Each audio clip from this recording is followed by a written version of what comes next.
Pop culture is more than just entertainment. It's a lens into society, relationships, and human behavior. I'm Grace, and here on The Grace Report, we dive into stories beyond the headlines. Whether it's reality TV drama, celebrity scandals, or royal family intrigue, I'm here to break it all down. What it means, why it matters, and how it reflects the world we live in. Join the conversation, share your take, and let's make sense of the culture shaping our lives one story at a time.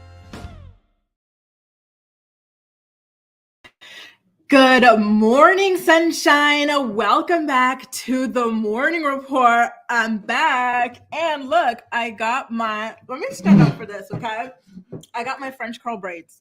And they're like down to the waist. So I'm really, really happy about it. I'm no longer bald. Thank God. I missed you guys yesterday, but listen, you got to do what you got to do. Like getting your hair braided takes quite a while. So thank y'all so much for coming right on back to the morning report after that little pause that we took. What did you guys do with your free Wednesday morning? Let me know in the chat. I see quite a couple of you guys already have a lot of interesting things to say. So let's start off with some of these comments, shall we? Gail, good morning to you. Nice to see you. Apparently the Gulf shores of Alabama are getting snow. I did hear something about that. I think I also heard that New Orleans got snow or something like that. Apparently Florida too? What this global warming stuff is no joke, you guys. Like, I'm scared, but it's not good. It really, really isn't. Good morning, Boss Lady, Kahara, Ronnie, Ali, April, Shemjem, everybody. Good morning to you all. Woohoo! I am so glad to be back. You know what I did the other day? I don't know if I mentioned it in Tuesday's morning report or not, but I officially quit Twitter after Elon Musk went full Nazi, right? So I said, oh God, all these people suck. What can I get on? So I did Blue Sky. I don't know who owns it, but I'm on Blue Sky. And then I just remembered like, oh my God, doesn't like your Instagram account link to Threads? So I'm on Threads now because I was on Blue Sky. I'm like, where do I find people? Like, what do I do? So Threads is kind of automatic. The people who follow you on Instagram who are already on Threads automatically follow you on Threads. So I'm on that. And so far, I think I do prefer it to Blue Sky, but I will, however, continue to use Blue Sky nonetheless as well. Allie, you're so sweet. Oh my God, you are too cute. I missed you too. And I missed, us chatting and everything. I had, and it felt like so many stories broke. Like the Tuesday night, the videos of Blake Lively and Justin Baldoni broke, right? Then there was like some other stuff that came up. I was like, damn it. Like, of course, the day I have to get my hair done and I cannot film, all of this stuff breaks. Like, oh, geez. But I'm so happy that we are back. And so Shemjim is saying, yeah, NOLA did get some snow. And apparently Houston got some snow. So Houston Rose Gardner, were you brushing snow off of your plants, your flowers and everything like that? I hope you're doing okay. And everybody in those areas. Whoop, whoop, whoop. Okay, guys, let's start off with some light little story. Okay, you guys, let's talk about Love is Blind. You guys, I did a video, and this was another thing that I wanted to cover in yesterday's morning report, but of course, I was not able to do the morning report. By the way, thank y'all for the compliments on my hair. These are called French curl braids, if you guys want to get them as well. So it broke, and I did a full video about this, right? About how Love is Blind, a season 7 star Ashley wound up divorcing her deadbeat, fake sperm donor husband, Tyler. And we are all screaming, ecstatic about the fact that she has finally decided to leave him. I won't say that she's finally woken up or anything like that, because I do not think that that is the case. I think that she just got fed up with looking dumb and decided, okay, I guess I am going to have to go ahead and end this. And I think money is playing a role. One of you guys let me know in the comment section of that video that I put up there saying that he has this child support hearing coming up. He's been ignoring it. His lawyer has already filed documents trying to be taken off the case because Tyler has not been paying him. Tyler has no money to pay for his kids. He's got no money to pay for his lawyers. And as his wife, Ashley would be on the hook for this. So this is not her leaving the man because she's realizing that he is a deadbeat and someone who, is just not a good person to be with. She is leaving him because he is about to hurt her pockets. She also knows that he's colorist, right? He was telling his baby mama that he doesn't usually mess with brown skin, dark skin girls. And he was kikiing about that. That's fine with her. But her money is about to be affected by him. And that is why she is ultimately walking away. And I'm still just so disturbed by this. I really expected so much more from her. Ooh, Dio, see you over there. Give me a little hello so that I know to follow you back. I'm still trying to figure out how that thing works. Honestly, I'm starting to feel so old, y'all. Like, I can't be bothered to figure out anything anymore. And it's just, it's a far cry from the way I used to be. So I do want to know, going back to Love is Blind, how you guys feel about the divorce. It's not yet an official divorce because in their state, they can only get separated first and then file for divorce afterwards. So as of about 1 month now, Ashley and Tyler have been separated, and I believe that they filed for separation. And then the divorce is going to come in 2026 if they continue this way. And Lizzie, you're going to be kind of like aghast at the Jeannie Mai tea. She and Jeezy, like they will not quit, those two.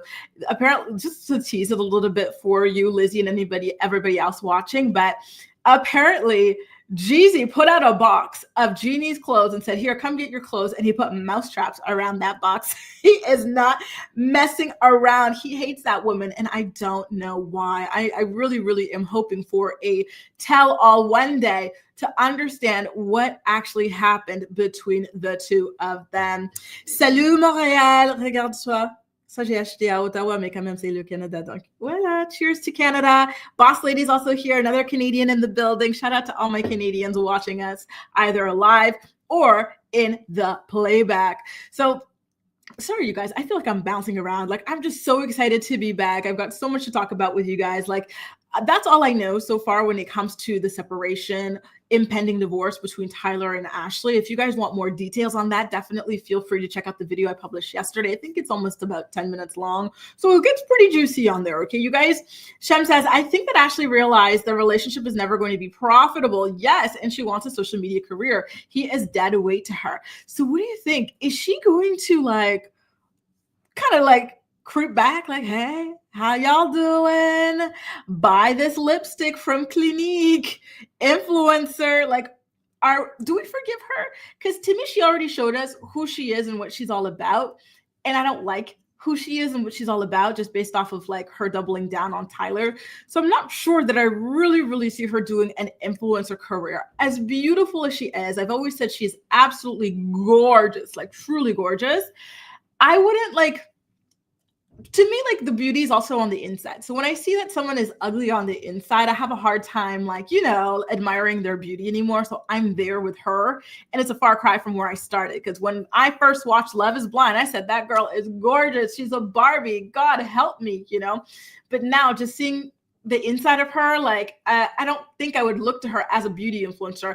But maybe she could pivot. For example, Natalie from Love is Blind season 2, I want to say, or 3.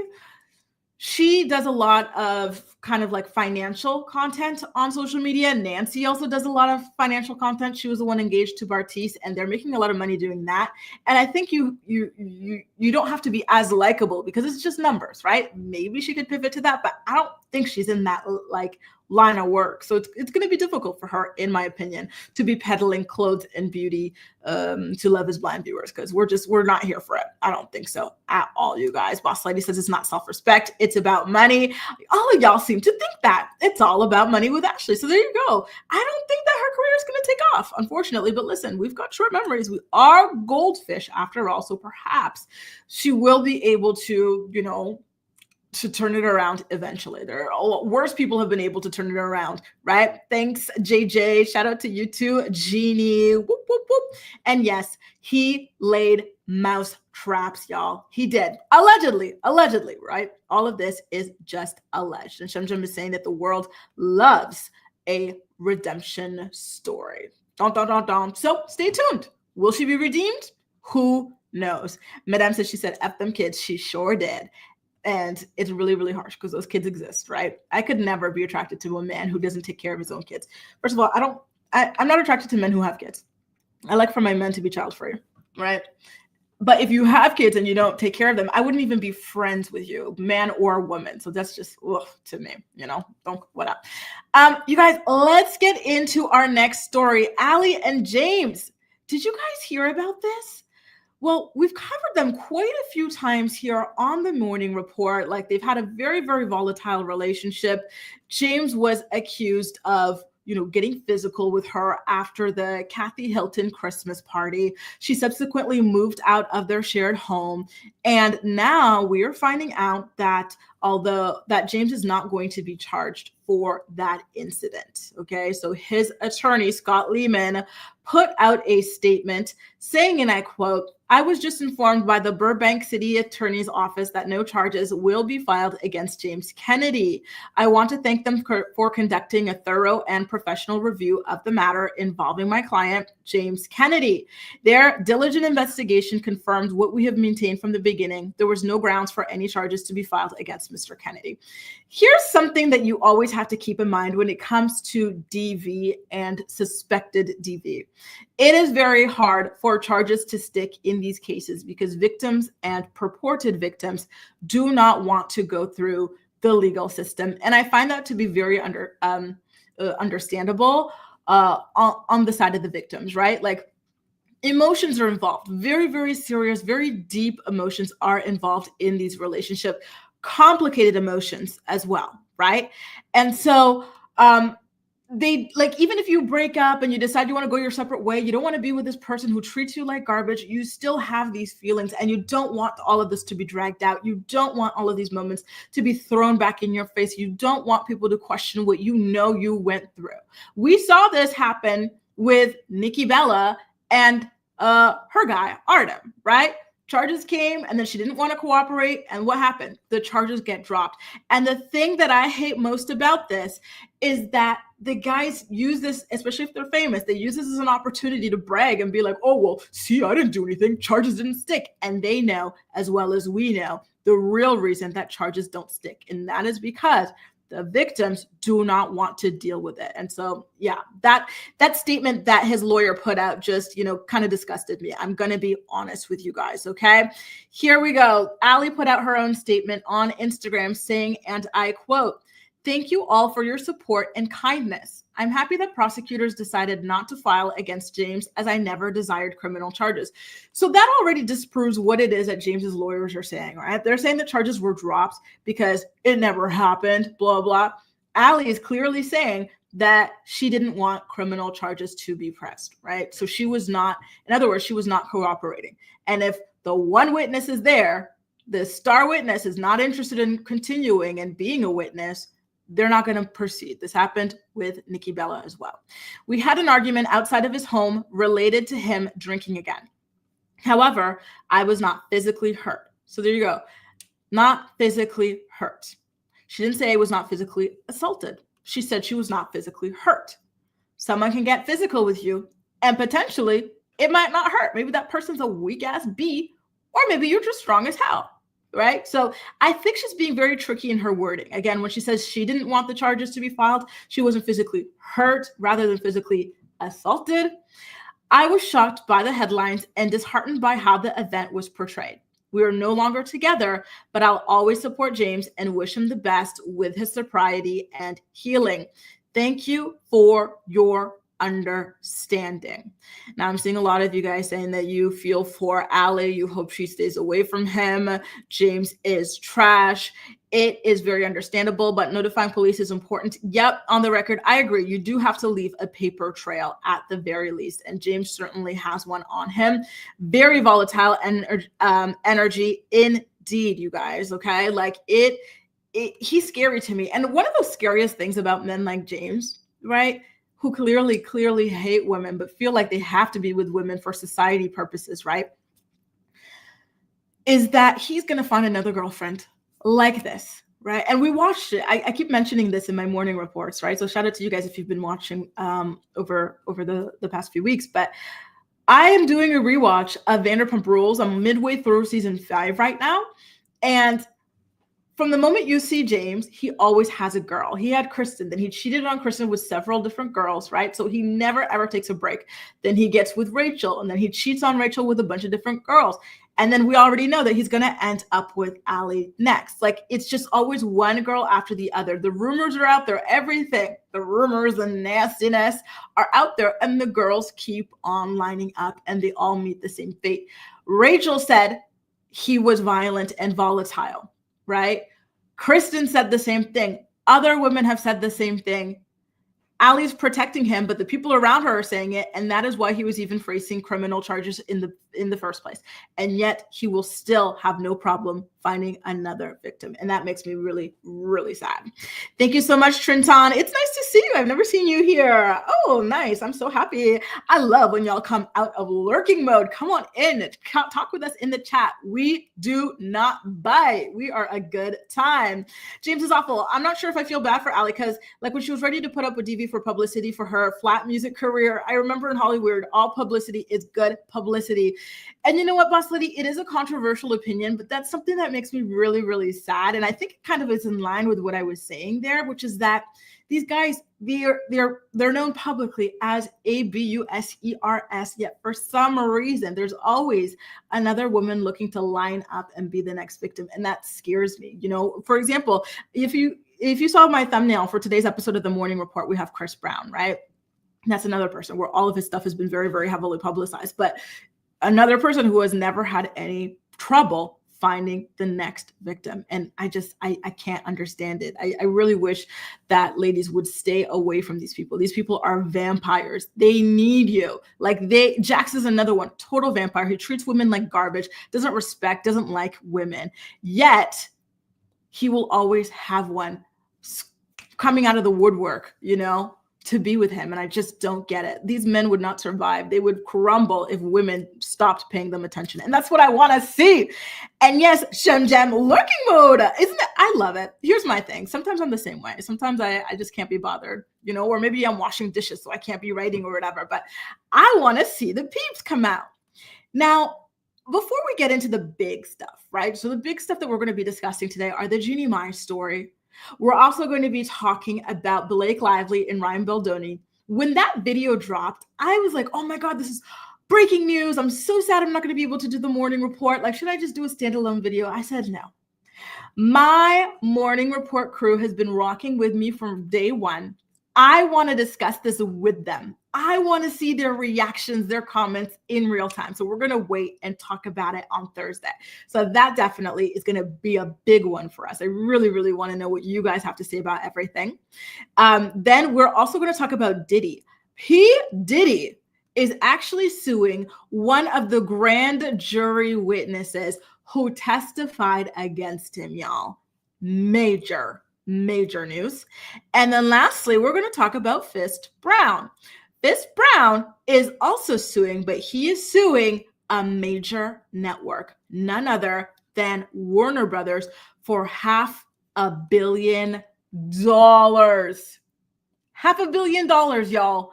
Lots and lots to talk about, okay? But let's start off with like the light stuff. You know, you got to have an appetizer before you have the entree. Ray Cyrus. Do y'all remember him? He used to have this one song. What was the name of his song? Was it Shake, Shake, Shake, Shake, Shake It? I think that was his song, and it was a pretty good song. So he is Miley Cyrus's brother, Billy Ray Cyrus's son, and he went on Instagram and spilled his guts out to his father, Billy Ray Cyrus, who apparently is spiraling. Right? We saw him have that weird marriage with that woman who was far too young for him, that he claimed that she was, you know, mistreating him and keeping him from his kids. Then, you know, we saw him become a very controversial figure overnight. So Trace is speaking out. Let's take a listen to what it is that he had to say. He posted a photo of him as a child with Billy Ray on stage saying, and I quote, "Since my earliest memories, all I can remember is being obsessed with you and thinking you were the coolest person ever. I wanted to be just like you. The day you adopted me," oh, whoa. Okay, he's not his biological child then, Didonk. "The day you adopted me was the happiest day of my life. Sadly, the man that I wanted so desperately to be just like, I barely recognize now. It seems this world has beaten you down and it's become obvious to everyone but you. You may be upset with me for posting this, but I really could care less at this point. Me and the girls have been genuinely worried about you for years, but you've pushed all of us away. Noah desperately has wanted you to be a part of her life, and you haven't even been there for her. That's your baby girl. She deserves better. Somehow, just like me, she still idolizes you, though. We're all hanging on to memories of the man we once knew and hoping for the day he returns. You're not healthy, Dad, and everyone is noticing. Just like I showed up for you at Mama's funeral when you didn't expect me to, I'm still here right now. As I write this with tears in my eyes, I hope you realize this message only comes from a place of love and also fear that the world may lose you far too soon. So that's the part where I go, is Billy Ray Cyrus on crack? What do you mean lose him far too soon? Is it to substances? Is he depressed? I don't know, but that's scary. I love you, Dad. We haven't talked in a while, but I'm over a year and a half clean from alcohol. Guess what? I feel amazing. I don't know what you're struggling with exactly, but I think I have a pretty good idea, and I'd love to help you if you would open up and receive the help. You know how to reach me. Till that day comes, I will continue to pray for you. What do you guys think? I think this was very brave of Trace to put out there. I think he's being 100% sincere, right? And I feel like this was a really, really difficult thing for him to put out there, because if the person who is allegedly struggling is not ready to admit that they've got a problem, it can cause serious issues. I've talked about this on my channel before, but my friends and I, we held an intervention for another friend of ours, because we suspect him of having an alcohol problem. And, you know, it blew up for a while before the pieces got put back together. The person accepted the, you know, where they were at and able to move forward, you know, getting this person the help that they need, right? But from a family dynamic and everything like that, it is completely different. I have no real experience with this world outside of the situation with my friend. So if any of you guys have any experience, please do let me know in the chat, because I want to know what you think about Trace putting it out there on Instagram. Like, how do you feel? Was it a good move on his part? Like, is this going to wake Billy up? Is this going to anger Billy? What are you guys thinking? Boss Lady says, oh, so this is about James. Sorry, let me go back. Let me go back. I saw that news and immediately thought of you. Layla, nice to see you again. Thanks for thinking of me. Let me go back. Fist Brown. Y'all, that is Fist Brown, y'all. That's his name. Don't wear it out. Shemjan says, Brenda Songs was with Trace for years and ended up with Macaulay Culkin. Her taste in men is very, very fascinating, to be honest with me. But I will say, though, that I think she and Macaulay seem really happy and really fulfilled. And their babies are so adorable with their little chubby cheeks. You have me in tears. Sorry, y'all. Jeannie says she thinks that Billy might be on meth. Boss Lady thinks that it might be alcohol. Theo says that Billy has been acting weird and trashing Miley the past years. It's very concerning. Do you guys remember how gravelly his voice sounded in the leaked audio from his ex-wife, Fire Rose? Like, what causes a gravelly voice? Genuine question. Because yeah, he sounded like worse for wear. Maybe it was from singing or something else. I don't know. But listen, good luck to you, Billy Ray. I always thought that the drama in this family was based off of like relationships, right? I thought that the kids rejected Billy because he got with a girl that was the same age as his daughter. I thought that Noah and the mom, Trish, fell out because the mom got with Noah's ex-F buddy, which, by the way, can we talk about that for a quick second? Both parents getting in these relationships that are just so odd, right? I think that the mom's man, Dominic, is like age appropriate for her, but I find it concerning that she would want to be with a man who was allegedly sleeping with her daughter, and that she's okay with this like 50-year-old man sleeping with a young 19, 20-year-old. Like, I would have been disgusted by that man. I wouldn't, then get with that man, let alone marry him, right? And then Billy Ray with the girl the age of his daughters. Like, it is a mess. This family is just wow to me. I really truly am at a loss for words. April says, Terry seems desperate, like this is a last ditch effort, right? And I think that him even admitting publicly, because this is the first time I'm personally hearing about it, that he had his own substance abuse issues, right? And he's being vulnerable in that and saying, hey, I struggled too, and I want to help you out. Like, I think that just shows his level of sincerity and his level of braveness in coming out, and trying to save his dad. He's saying the world might lose you too soon. Like, it's great. I never in a million years would have assumed that Billy Ray was on any kind of substances. To be honest with you guys, I never saw him as a type at all. Like, I thought he just made his music and then he sat in the corner, right? Waiting to be activated for the next concert. That's what I thought. Right? Theo says the Cyrus family is real honky tonk dysfunctional. Low key, it's giving that. It is giving that. It really, really is. I'm really proud of Miley for rising above all of that. Her sister Brandy as well, because it is a mess.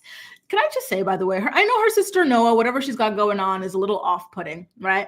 But she's a really good singer. One of my favorite songs that I have worn out is the song July by Noah Cyrus. Love it. She's a really, really good singer, you guys. Check out that song at the very least. By the way, Theo, I did listen to your Keke Palmer song that you suggested. It was really good.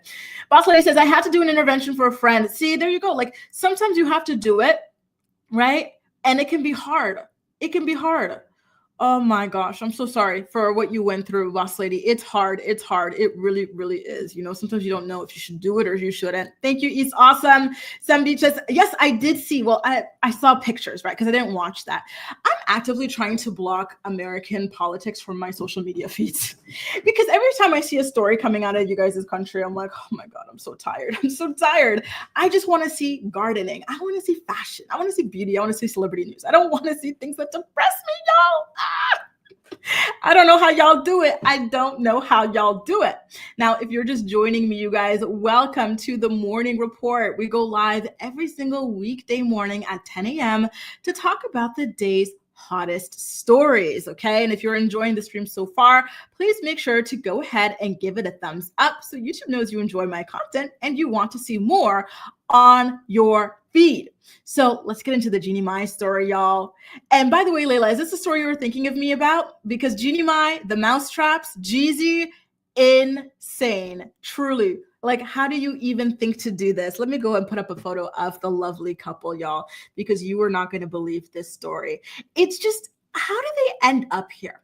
Because when they initially got together, the way they would go on the talk show circuit talking about, I knew within months this was my soulmate. We were going to be together forever. I always wanted to be child-free. But when this man who beat his son and caught charges for it hit on me, I said, I'm going to make a baby with you. I feel safe making a baby with you. How did this happen? Right? And then Jeannie on the real, she used to be giving Black women, like low-key giving Black women advice on how to keep a man. She'd be like, you got to be submissive to your man, baby. Now let's talk about the way that you were rewarded with submission in life, right? Is it with mousetraps as you're trying to retrieve your items from your marital home? Like, is that what it is? Is that a leader that we should be submitting to? I don't know, but let's get into the story. Shout out to In Touch Magazine for this because they got the scoop out. Okay, Layla, I see. And I'm really looking forward to that. Yeah, we've got a lot to talk about, Layla, y'all. We got a lot to talk about. So basically, in court documents, we're finding out that a couple of months ago, Jeannie was given permission to go ahead and retrieve items from their marital home. And I do remember doing a morning report about this in the past, but basically, Jeezy said, okay, fine, give her 21 days in November, from this date in November, to go ahead and pick up her items from the home, but I do not want for her to come here alone. He said, and I quote, that he doesn't feel safe having Jeannie in his home, given her history of attempting to destroy his career with misleading information. Jeezy would have no way of knowing if Jeannie is planting listening devices or cameras in his home. Jeannie is angry about the party's divorce, and she is revengeful. In addition, the mere presence of Jeannie inside Jeezy's home and personal space after the highly contested nature of the divorce case would absolutely destroy Jeezy's peace and tranquility, as well as invade his privacy.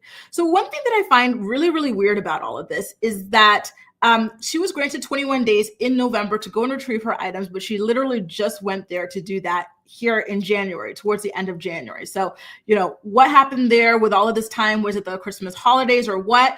But was he putting the mouse traps out there because he's got a mouse problem and it took her too long to go get the things? He didn't want the rats to eat them or something. I don't know. So basically, she goes to the garage where all of the items are waiting for her. And she says in the court documents that Jeezy placed her property, which included her Emmy and other trophies, photos, handbags, shoes, and other items in boxes. And the boxes were surrounded by mouse traps, you guys. And he refused to allow her and her security team to access the garage where her items were stored. And she also wanted to enter and everything like that in the home to make sure that nothing was left behind. So I do have to ask you guys, do you think it's fair that Jeannie wanted to access the home? Jeezy obviously didn't want her in there. That the last time she went in there, she downloaded security footage of him walking around the home with this rifle or something like that. And he's like, I don't want any of that again. Do not come into my home. She at least came accompanied, but the problem is she came with people from her side, and Jeezy is not happy about that, right? He wanted people from his own side to be able to monitor the situation. And so they said, no, you and these people are not going to be able to come in. Your items are out here in the box. Take it or leave it, essentially. Guys, this divorce stuff just seems like a nightmare. I still don't understand how they went from preaching to people about how to keep a marriage strong after, only months of marriage to this. What happened? Do you guys think that something secretly happened behind the scenes for them to end up in such an ugly place? Or are they both just very, very hot-headed people? Because we already know that Jeezy has problems, right? The man literally beat his child. He beat his child and he got charges for it. It's not like he spanked his child. He whipped his child's behind and beat him through a shower door. He's bad. And then Jeannie has spoken on the real before about having an anger problem, right? So I don't know, you guys, maybe it's just two people with extreme tempers meeting and just really, really, really wreaking havoc on each other. So basically, let's get back into the story here, you guys. Apparently there was a court order where Jeannie was supposed to be granted permission to walk in and do a final look around, but she refuses. And so Jeannie called the police and everything like that to gather a police report and everything like that. And honestly, you guys, what a freaking mess. I can't.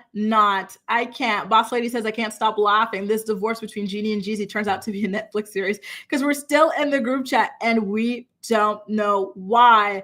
Theo says, an interesting look Jeannie has in that pic. It's giving left eye and unpretty. Let me go ahead and put it back up for you. I was wondering, what it reminded me of.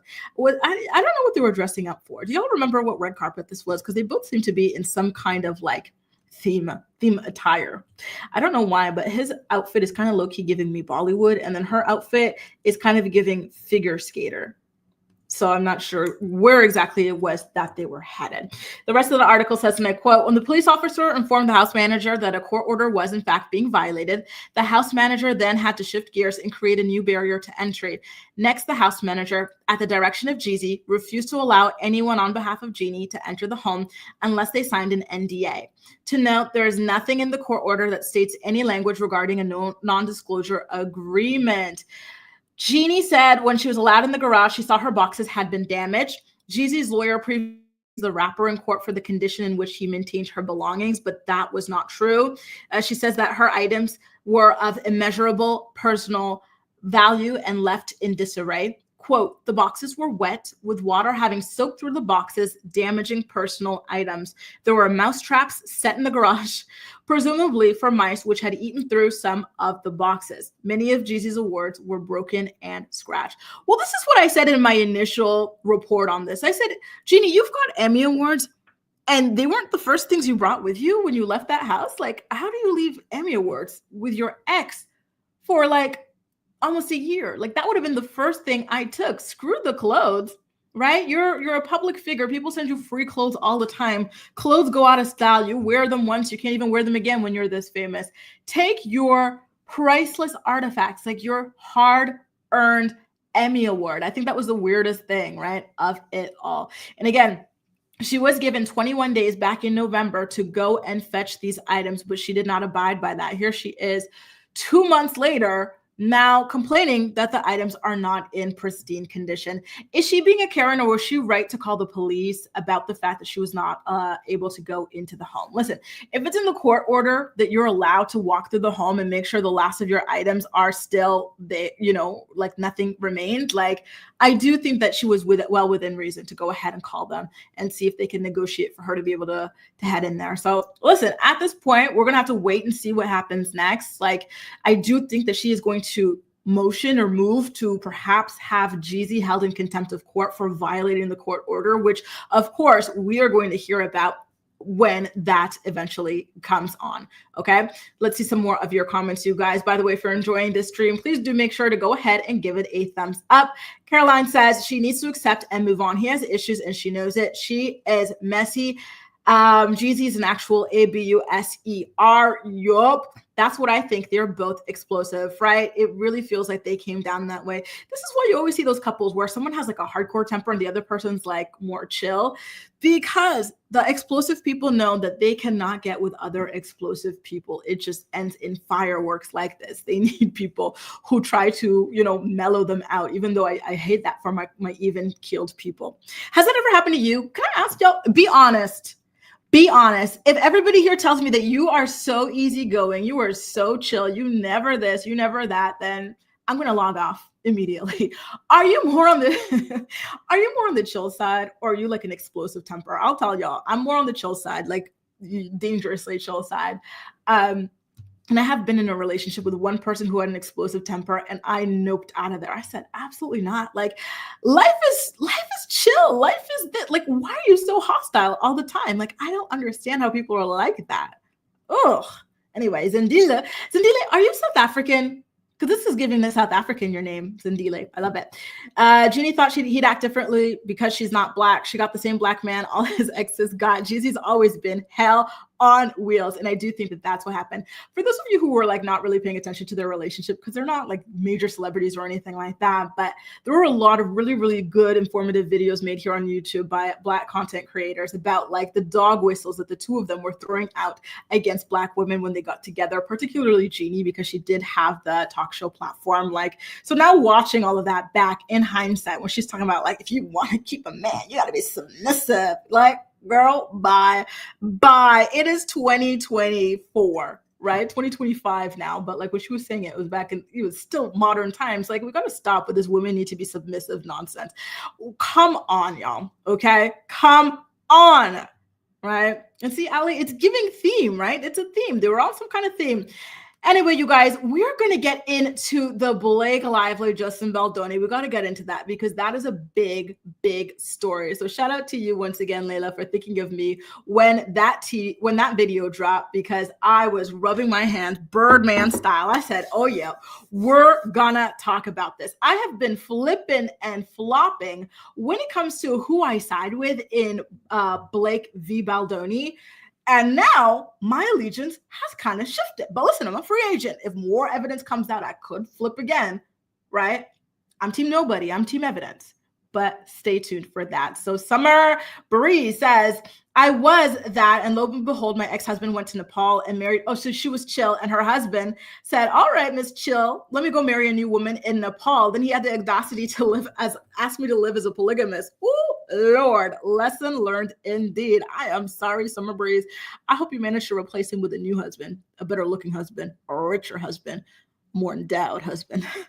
Because you deserve it all. My goodness. Adam is back as well. Hi, Adam. Nice to see you. Adam was with us in London when Kempire hosted Kempire After Dark in London. So that's where I met him. He is an absolute riot. You know, I've been meaning to check, by the way, Adam, is this your YouTube name, your YouTube channel? I have to go and check your YouTube channel because Adam used to appear on Sherelle's World talking about pop culture and whatnot. And he did mention that he had launched a YouTube channel, but I haven't been able to check yet. I want to see your channel. So please feel free to go ahead and drop the link. While we're also here, don't forget, you guys, that Layla Lynn is also a YouTube creator. She does pop culture videos. She's doing a lot of throwback videos, a lot of in-depth videos, everything like that. So please feel free or make sure to check out her channel. She is absolutely incredible. I've collaborated a lot with her over the years. You guys, give me a second. You know me, I need to take a big gulp of water, which means that I am going to leave you with a word from some of our sponsors. And I'll be right back to talk about the evidence that dropped in Justin Baldoni's claims against Blake Lively. The Morning Report is brought to you by Philo. Watch your favorite shows and movies from over 70 different channels, including MTV, TLC, WeTV, and more for only $28 a month. Get a free trial today by clicking the link in the description box of this video to get your free trial up and running. Are you looking for the perfect skincare products for women over 30? Look no further than Ruthia. Ruthia is a skincare brand born from love and made for parents. Their flagship product, the Resilience Cream, delivers clinically proven age prevention benefits such as average 14% wrinkle reduction after 4 weeks of use. Click the link below and receive 30% off your first purchase today.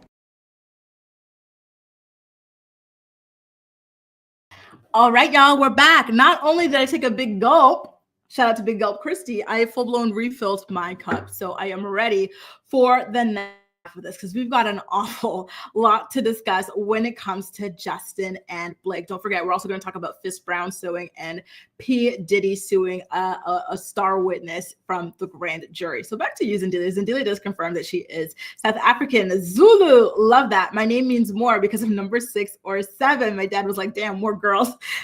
I love that. Another one. Wow, that is super duper cool. Okay, you guys, let's talk about Justin and Blake. Where are you guys leaning right now? Let me know in the chat if you're watching live or if you're part of my playback posse, my VOD squad. Feel free to let me know in the comment section how you feel now that the videos have come out. A 10-minute video featuring a major scene that Blake described in her lawsuit against Justin Baldoni. She said he made her so uncomfortable. He was out of character, like coming on to her in front of the cameras and everything like that.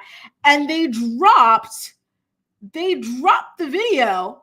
And I was watching it for a full 10 minutes. First of all, like, girl, if that man looked at me like that, I'd be like, I'd faint. My knees would buckle. My knees would buckle. He'd have to like carry me up, you know? Then I'd ask, what are we? Like, do I leave my husband? Like, because I'm ready to do it, you know?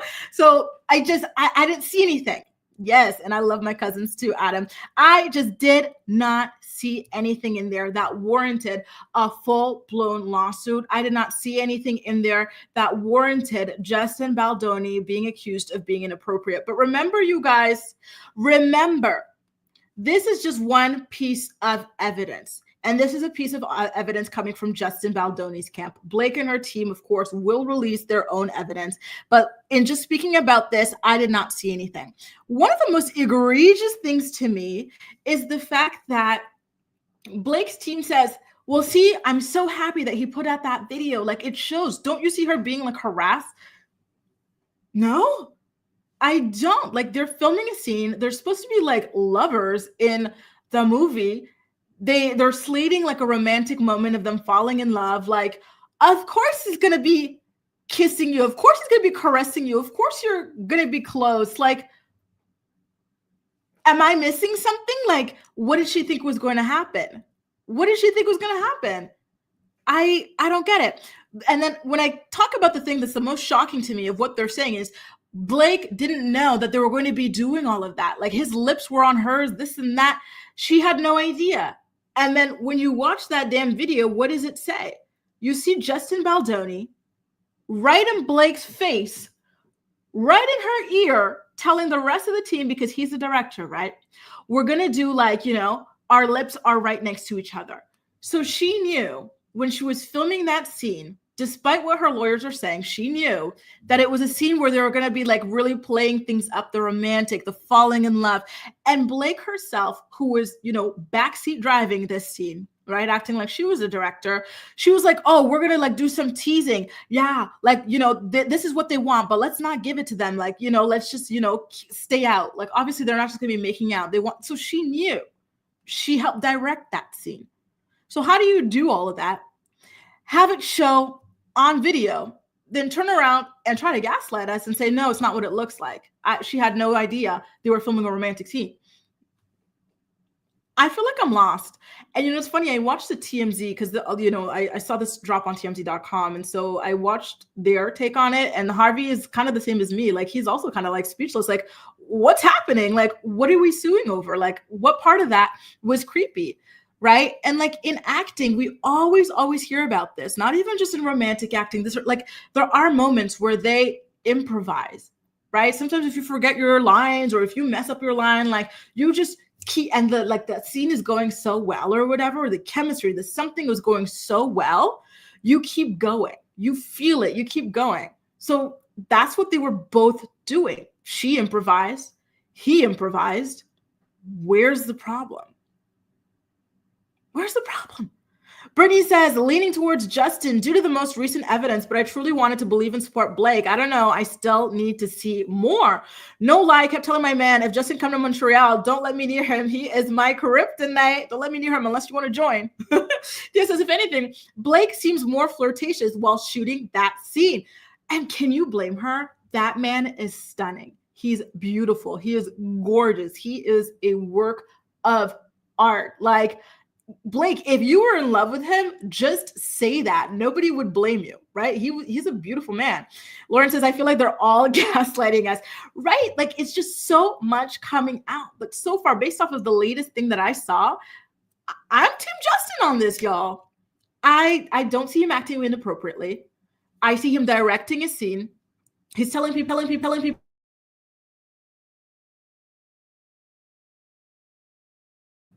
Hang on, y'all. I got so excited about Justin, I lost access to my microphone. My mic said, all right, get out of here, Grace. That's enough. But you guys, he is directing people. And then okay, well, why don't we even talk about our spouses? Maybe he was feeling her, like, feeling some type of way towards him or something like that. And he's like, you and Ryan are super cute. Blake goes, or more than cute. And then he talks about he and his wife, because they're supposed to be silent for this scene, right? The slow dancing scene. And Blake refuses to shut her mouth. She is uncomfortable with silence because she and Ryan, they've got a yappa 24/7.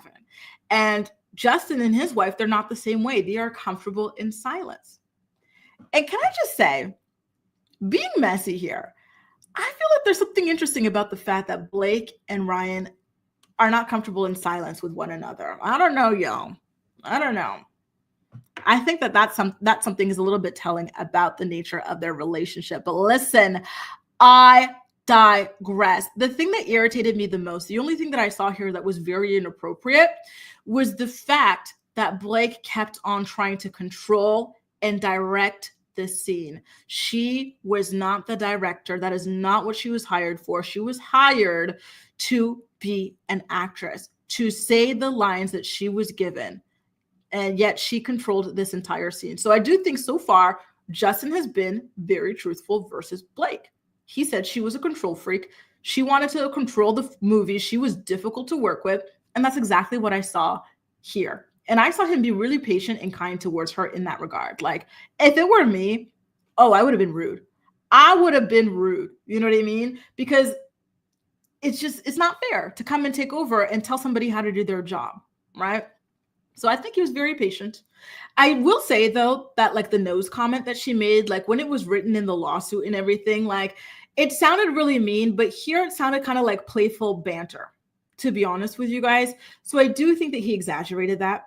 Just like I think she exaggerated, like, he had his like lips from my ear to my neck or whatever. Like, again, part of the scene, like you both said that you wanted to like do like a tease sort of thing, not just like making out like high school kids. You wanted to like, build up anticipation, and you were caressing his head and like his back and stuff. You were both doing things that showed that the characters were falling in love. So I truly do not see any problem here, you guys. I don't personally, but again, this is a piece of evidence that is coming out.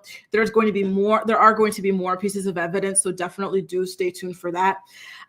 What I also find to be really wild here is the fact that when the footage dropped, first Blake's legal team goes, "Oh, good, you dropped it. Now everybody could see the way you harassed her." And then they see that everyone's like, well, he didn't harass shit, you know? Sorry for my swearing, but he didn't harass a damn thing, right? Now they backpedal. They run to court and they say, put a gag order on Justin's lawyer. He's putting out evidence. He's putting out this. It's not, you know, it's going to harm our lawsuit. I think they're seeing that people are just not feeling it. People, the tide is turned. You know, a lot of us really wanted to give Blake the benefit of the doubt and to support her. I certainly was one of those people, despite her messy history. But sorry, I saw what I saw, and it's just, you know, what I'm seeing is not aligning with what Blake is telling me. Adam says, I don't get it. Blake has a history of being obnoxious to other actresses, Team Justin. And not only that, but she has a history of falling in love with her co-stars. She dated Penn from the Gossip Girl. She also got with Ryan, her husband, after filming Green Lantern, or during filming of Green Lantern. So, you know, it's not exactly foreign to her to fall in love on set. And no offense to Penn, he's a lovely person. I actually really like him, you know, and no offense to Ryan. He was great in that Deadpool movie. But those two do not hold a candle in beauty to Justin Baldoni. So if you can fall in love with those two, you are going to fall head over heels for freaking Justin Baldoni, y'all. Okay. April says cheaters are never comfortable in silence. Ooh. Anik says, people keep saying just because Blake is rude doesn't mean she should be harassed. Agreed. Justin being an emotional woo-woo type of man does not make him a creep. Good point.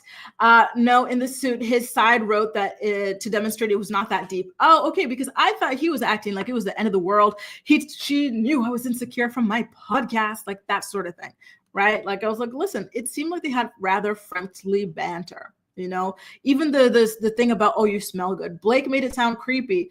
Well, she brought up her body makeup. At first, he's like, oh, like, am I bearding you out? Because, like, all of the closeness. She's like, no, it's just, you know, my body makeup. Like, what about that? Am I getting all over you? He's like, it smells good. In passing. And then he calls cut. He didn't say, oh, it smells good. You know, and rub up against you. It was just a small thing. So, personally, I am currently Team Blake as far as all of this is concerned. And in regards to her attorneys trying to put a gag order on Justin's attorneys who are simply releasing evidence out to the public, this is what his attorneys had to say. Shout out to the Hollywood Reporter for speaking with him. He said, when reached Tuesday night regarding a response, okay, he said that prior to filing her lawsuit in court, Ms. Lively went to the New York Times in an effort to publicly destroy Justin Baldoni. When Mr. Baldoni exercises his right to publicly defend himself by putting forth actual facts and evidence from Ms. Lively and team, this instantly becomes morally and ethically wrong. Ms. Lively wants very different standards to apply to her, but fortunately, truth and authenticity apply to everyone and can never be wrong. Looking at the video and the evidence, to me, I can understand why Ms. Lively would now not want this to play out in public. And I gotta agree. Listen, when she put out these allegations against him, when she went to the New York Times, it destroyed Justin's reputation. He was dropped by his management team. He was dropped from other projects that he had in the works. Like he lost money, he lost visibility. And so I do think that when you are accused of criminality in public or harassment or whatever, you have every right to defend yourself in public. So currently, I don't know about you guys. Let me know if you're watching live or if you're watching my playback. Shout out to my playback posse, by the way. Let me know in the comment section. But do you think that Justin Baldoni has the right to share his side in public? Let me know. Shar says supposedly she was trying to steal the rights to the book movie. But here's the thing, like, why was she trying so hard to steal the rights? Like, she couldn't even be bothered to read the damn book. Like, she's acting like, you know, this was so important to her. Is it just the control or the fact she knew this would be a blockbuster hit? Like, I find that sad. At least read the thing if you're so driven to have it, right? Or find the next big thing. Or try to co-produce the next one, co-direct the next one with Justin, like something. This just wasn't it, in my opinion. Jaleesa says, Blake always treated her co-stars like ish. Do y'all remember that video that's going viral right now of her making fun of her Gossip Girl co-star Leighton Meester of being born in jail? There's also a new video that's going viral. Well, it's a new old video going viral of Blake laughing about how she was doing blackface when she was trying to stalk one of her exes. Like, the girl, it was hard to defend her, but as a woman, I tried, but it's not looking good. It's not looking good, y'all. Okay. Now I want to know what y'all have to say, whether or not you believe that, and no, Jalisa, I'm not Team Blake. I tried, but I'm currently Team Justin. But like I said earlier, I am a free agent, y'all. So if more comes out that makes her look better, I'll support her again. But for now, Team Justin. Al says they didn't really say anything inappropriate to each other. Just seemed like they were in character, him a bit more than her. Exactly. She talked about him getting out of character. She spent the whole thing out of character. What is she talking about? The only character she was playing was, fake director, right? Rad Rabbit. Blake might be very at fault, but unless you can read their minds, that video alone does not clear either. Ooh, T. Let me see what y'all have to say. I want to know what y'all have to say about whether or not you think that he has the right to go ahead and defend himself in public. Ali says, I'm Team Me. That reminds me of Kempire. Kempire loves to say that as well. But she started it in court of public opinion. So what's fair is fair. I absolutely agree. Rad is Team Let's use our brains. Yep. And I'm Team My Eyeballs too, y'all, because my eyeballs, from what I saw there, I did not see any form of harassment. I saw two actors improvising. And nothing more, nothing less. And he come Team No One, because I know it's impossible for Justin to. Yeah, exactly. He's not a perfect either, you guys. So let's stay tuned, wait and see what ultimately winds up happening. I do think that he and his team are going to continue to put out evidence in the public sphere. And, although her team is asking for a gag order, I think that they are going to be forced to start leaking some things and pretending it doesn't come from them in order to rebuild her public persona, because she took a massive hit when this video came out. Again, this is a still. Her team said, Blake didn't even know we were going to be improvising romance. There should have been an intimacy coordinator. Babe, the man is right there telling you, we're going to shoot that scene with our lips right next to each other, this, that, and the other. Come on now. Let's get into Demon Diddy. Let me take a sip of water for this, y'all. And while I drink my water, if you're enjoying this, please do make sure to go ahead and give this episode of The Morning Report a thumbs up. So Demon Diddy, y'all know he is currently in jail. He's been in jail for a couple months now up in New York, awaiting trial. He is facing charges of RICO, trafficking, all sorts of very, very serious allegations his way, right? And so there have been some witnesses who testified to the grand jury and everything like that. One of whom is named Courtney Burgess, and now he's getting sued by Diddy. Shout out to TMZ for breaking this story. Diddy is also suing the witness's lawyer, Ariel Mitchell, as well for, quote, spreading outlandish claims and baseless speculation to feed the public's desire for wild lies. I didn't even know it was possible. I feel like the more I see of these cases, the more I'm kind of shocked at the sorts of things that are like possible for you to do. Y'all, like, really, you can sue someone for being a witness against you? Like, that feels like insane to me, but I digress. So apparently Courtney has been saying that he's got tapes of Diddy, Diddy's freak-offs involving underage people, all sorts of things like that, celebrities, etc. Diddy saying, nope, take that. Those tapes do not exist. Okay, you were just telling blatant lies or making recklessly false statements, and you need to pay for that. And he's also fighting against Courtney's claims that he has a copy of Kim Porter's memoir. Do you guys remember that? That was such a sad day on YouTube. I got to tell you guys, okay?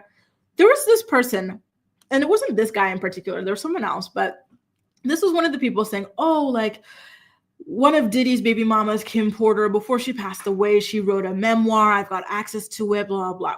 There was another person who has nothing to do with any of these people who wrote a BS memoir, sold it on Amazon, and a bunch of people went and bought it without even verifying anything, right? Like, and then the guy comes out and says, oh, by the way, like, I can't verify anything. I don't actually know these people. Like, the thirst, y'all, the thirst, right?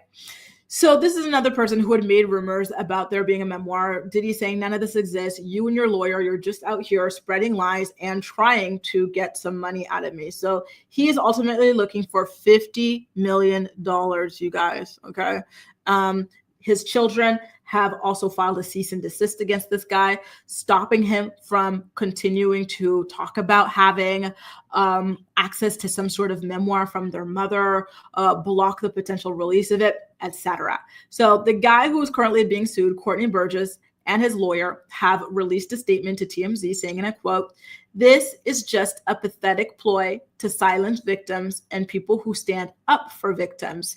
Diddy has time to sue, but refuses to accept service for the lawsuits already filed against him. I look forward to countersuing and ensuring the court punishes not only Diddy, but also his lawyers who filed this pathetic lawsuit for this frivolous and meritless filing." So now I gotta ask y'all, do you believe Diddy? Because I think it's a major thing to go ahead and sue somebody and their lawyer and say, you're lying because this does not exist, this never happened. Here's my thing. I can believe that the freak-offs and stuff happened, right? But I can also believe that perhaps this particular person knows nothing about that, or that perhaps what this person is describing the freak-offs as being is not what the freak-offs were, and that's why Diddy feels so confident to sue, because there's a lot of people out there who have alleged a lot of things. Right? We saw Cassie. Diddy didn't sue her. He settled immediately. There was another member from Diddy Dirty Money, Danny D. Kane, Making the Band. All sorts of people have come out, and he has not sued a single one of these people, only this guy. So that leads me to believe that there's something about this in particular that makes Diddy so confident that he's going to go ahead and sue this person and this person's lawyer. I don't know. I just get that vibe, y'all. I get the vibe. Colton says, I love Diddy in A Raisin in the Sun. Felicia Rashad was his co-star in that. Between Cosby and Diddy, she can't catch a break with her pervy POS co-stars. Poor Felicia. And she's such an elegant, lovely woman, right? Anik says, Anik, am I pronouncing this? Is it Anik or Anike? The tapes don't exist or they've been successfully destroyed. Right, I get the vibe that something, even just like on the memoir front, maybe the memoir doesn't exist or maybe it was destroyed. And that's why Diddy feels comfortable or confident suing this particular person. Kind of think Diddy's going to F off, the devil will walk. Oh Lord, I truly, truly hope that that is not the case. I would hate to see that. He really, really needs to spend the rest of his life in prison. He did in my opinion, right? He allegedly did too many terrible things, way too many terrible things. Thank you, Anike. I did think the person is lying. They should be stopped. If the person, Diddy's bad behavior does not need assistance. Exactly. And that makes me really nervous, going back to you as well, April, about all the people coming out with like fake stories, right? There have been people who have been proven to be lying about Diddy, right? There's a woman whose ex-boyfriend even said, listen, she tried to get me in on this. I said, absolutely not. Like, there are always ambulance chasers, right? And I really, really hope that they do not mess this up for real victims, because I do believe that there are real victims and a hell of a lot of them, right? Boss Lady says a guy that wrote that book said he added stuff to it. So everyone is questionable. Exactly. The lawyer is shady to be dealing the videos. Exactly. So keep an eye out, you guys. A lot of strange things happening. There truly are a lot of ambulance chasers when it comes to this Diddy situation. Unfortunately, there are people who are just trying to cash in as quickly as possible. They're like, oh, look at all these lawsuits. They're not going to have enough time to like really parse through mine, blah, blah, blah. Like stuff like that, y'all. Stuff like that. Now let's get into Fist Brown. I'm sorry to leave y'all on this note because this is the last story I have, but we're going to get into Fist Brown. You know what's so crazy, y'all? I used to love Chris Brown. I was the biggest Chris Brown stan. Anybody who knows me in person would know I rode hard for him. Like, do you know that movie that Donald Glover released on Amazon Prime in 2024 called Swarm, about like parasocial relationships? Like, I was low-key, like, it could have been a documentary on me. Like, I was obsessed with him. So just seeing what he turned into is just so sad for me. It really, really is. I'm disappointed. I truly am. I did not choose well. So I apologize to my past self for that, but whatever. He is suing Warner Brothers for $500 million over the allegations of SA in a documentary.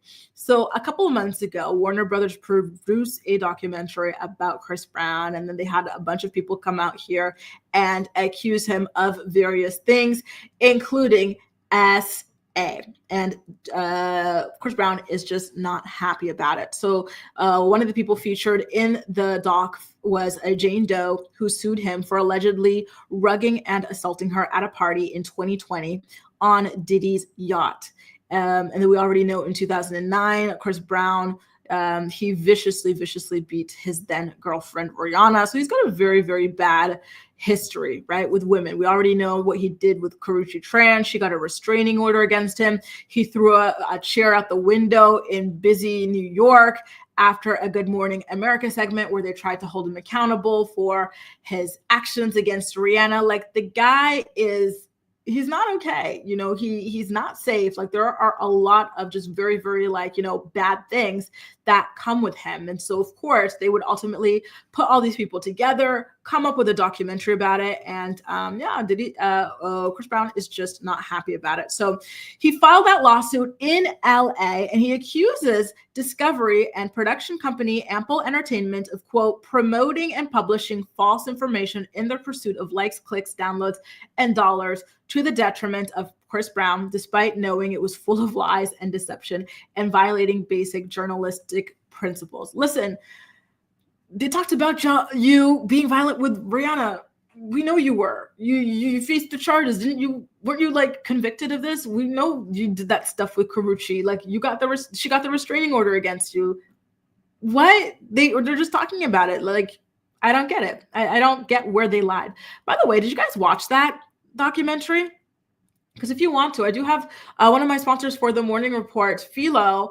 If you check the bio of this video, there's a link there where you can go ahead and sign up for a free account. So they've got ID channel on their platform, and you can go ahead and watch it there if you haven't. Thank you, Layla. I'm trying to be forgiving to myself, but you know, the saddest part about this, y'all, I used to, like, you know how he had Team Breezy, where he still has Team Breezy. I took that a little too literal. Like, when I would play, like, basketball, like, outside of school, like, as like a kid league, that was my name on the back of my jersey. I'm so ashamed. I'm so ashamed, you guys. I'm disgusted. But like Layla says, you live and you learn, right? So one of the Jane Does featured in the documentary about Chris's violent history is also named as a defendant in the lawsuit, you guys. She sued him in the past, and now Chris is like, you know what? Not only was your lawsuit against me frivolous, in his words, not mine, but you went and you took those allegations and you put them on TV as well. Here you go. I am going to go ahead and sue you. So in the lawsuit, Chris says that this case is about the media putting their own profits over the truth.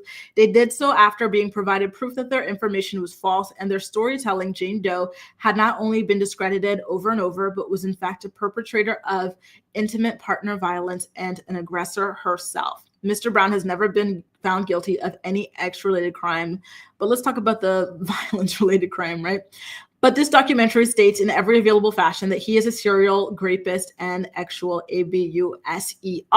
This case is about protecting the truth. So he really, really goes in against journalists. You know, it's very much the fake news playbook, right? Which unfortunately you see all too often these days. Listen, $500 million is a lot of money.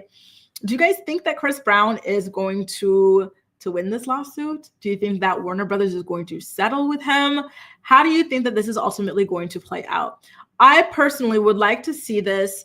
I would like to see this play out publicly, because I hate when these people are able to use their money to quiet people, get people to run away and all that. Like, if you're going to sue people for speaking out against their alleged experiences with you, then I want for these people to be able to speak out far and wide about it, especially when it comes to someone like Chris, right?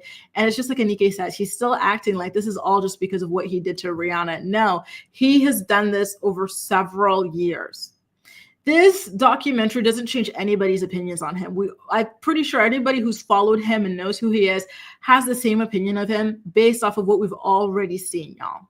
Right? Come on now. Chip Chip Cheerio. He doesn't like being held accountable, but he's always terrorized women and disrespected his female fans, especially his black wine fans. I'm still not seeing how he has any black women friends. Exactly. Girl, like if you were black, especially if you're a dark-skinned black woman and you're a Chris Brown fan, you might need to wake up. I woke up. You might need to wake up. Brittany says he really had us fooled with a sweet boy image. Exactly. He was so cute with the little dimple. He was absolutely adorable. So it's sad to see where he wound up. And finally, Alex says the documentary is very inflammatory and it's really unfair. And I'm saying this is somebody who's not a Chris Brown fan. Well, listen, Alex, thank you for leaving this because you know what I'm going to do, y'all. And Jaleesa, please have mercy on me. I am going to go ahead. Now, with that being said, this weekend, I am going to go ahead and watch the documentary myself. I do have access to Philo, so shout out to them. I'm going to go watch it on their platform, and I'll come back on the Monday morning report. I got to write this down somewhere. I'll come back on the Monday morning report and tell y'all what I thought about it based off what I know about Chris, right? Because I do think that Chris is a mess. I do think that he is violent, and I think that he's a very long documented history of this. So with that being said, I will watch and see if I do find it to be inflammatory nonetheless. And yeah, he even attacked his own mom. I remember that too. I remember that. The guy is a mess. A mess. Anyway, you guys, per usual, thank you so much for tuning in to the morning report. I'm so happy to be back. It was a really great time being able to chat with you about the day's hottest stories. Don't forget, we do this every single weekday morning at 10 a.m. Eastern Standard Time. Tomorrow is our final one for the week. It's already been programmed, so feel free to head over to my profile, hit the bell notification so you'll be notified when we go live. I'm looking forward to seeing you again. But in the meantime, I'm wishing you a great rest of your day. Take care, you guys. See you next time. Thanks again.